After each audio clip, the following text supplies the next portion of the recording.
ఒక మంత్రి రావాలా లేకుంటే ఇంకెవరైనా రావాలి, వాళ్ళు ఇవ్వాలి. మేము ఏం తప్పు చేసినాం? మీరు ఓట్లు వేసి నేను గెలిచినందుకనే తప్పు, అవునా? అదేనా? కాబట్టి ఇది మంచి పద్ధతి కాదు. మేము సహనంతో ఊరుకుంటున్నాం, మీరు మాతో పనిచేస్తున్న ముఖాలు చూసుకుంటూ ఊరుకుంటున్నాం. కానీ ఎప్పుడు నాతో ఉన్నప్పుడు మీరు ఇట్లా చేయలేదు.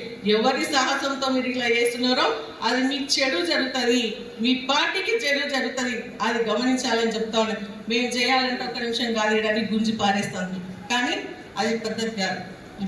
ముఖ్యమంత్రి కానీ నేను మొన్న కూడా చెప్పినా, అధికారికంగా చేస్తే అధికారికంగా చేయండి, కానీ పార్టీ పరంగా చేస్తే అవతల చేసుకోండి, అవునా కదా?